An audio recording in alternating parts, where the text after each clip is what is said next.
આજે ફરીથી plus accounting સોફ્ટવેરમાં એક નવો પોઈન્ટ જોશું. ફ્રેન્ડ્સ, આજનો આપણો પોઈન્ટ છે કે આપણે ડેબિટ નોટ કઈ રીતે એડ કરવી અને ડેબિટ નોટ કેને કહેવામાં આવે છે.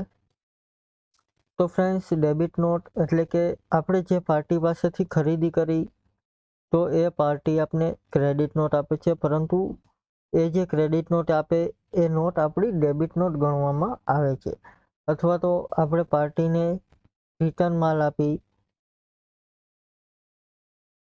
જે માલની ખરીદી કરેલી છે એ રિટર્ન આપણી, તો એની માટે આપણે સામેવાળી પાર્ટીને ડેબિટ નોટ આપવાની રહેશે. તો અહીં સૌપ્રથમ ડેબિટ નોટનું સેટઅપ કરવું પડશે. અહીં ડેબિટ નોટ આપણે સ્ટોકવાળી નાખવાની રહેશે. તો સૌપ્રથમ સેટઅપમાં જશું, એમાં કંપની સેટઅપમાં અહીં એડવાન્સ એન્ટ્રીમાં તમે નીચે જોશો તો અહીં ડેબિટ નોટ વિથ સ્ટોક દેખાશે. અહીં યસ કરી દેશું. એસ્કેપ આપીને સેટઅપ સેવ કરીશું. ટ્રાન્ઝેક્શનમાં જશું, એમાં ફ્રેન્ડ સ્ટોક એન્ટ્રીમાં અહીં તમે જોશો તો ડેબિટ નોટનો ઓપ્શન જોવા મળે છે. અહીં ડેબિટ નોટ લઈ લેશું.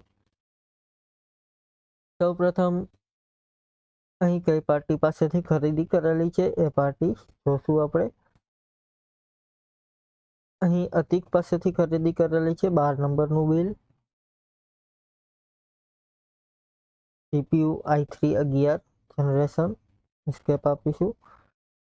અહીં 12 નંબરના બિલ સામે એને આપણે ડેબિટ નોટ આપીશું, કારણ કે 2 CPU ડેમેજ છે એટલા માટે. તો અહીં અતિક લેશું. અહીં એડજસ્ટમાં ઇનવોઇસ લઈ લેશું. અહીં GB 12 છે, ટેબ આપીશું. ત્યાર પછી અહીં તારીખ આપેલી છે, વાઉચર નંબર આપેલા છે. અહીં રીઝન આપને પૂછશે તો અહીં ડિફેન્સર ઇન સર્વિસ લઈ લેશું.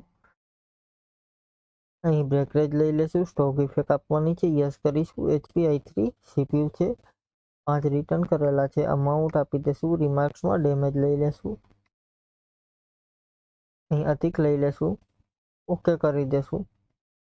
ટેબ આપીને આપણું બિલ છે એ સેવ અથવા તો પ્રિન્ટ કરી લેશું.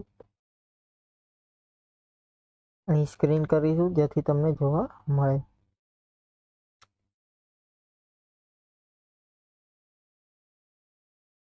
અહીં ફ્રેન્ડ્સ આ રીતે તમને ડેબિટ નોટ જોવા મળશે. સ્ટોકવાળી છે. હવે ફ્રેન્ડ્સ, અહીં ડેબિટ નોટમાં GST કે એ કાંઈ તમને જોવા મળશે નહીં. એનું તમારે અલગથી સેટઅપ કરવાનું રહેશે. એ સેટઅપ તમે સેટઅપમાં જઈ કંપની સેટઅપમાં ડેબિટ નોટનું સેટઅપ કરી શકો. અહીં GSTમાંથી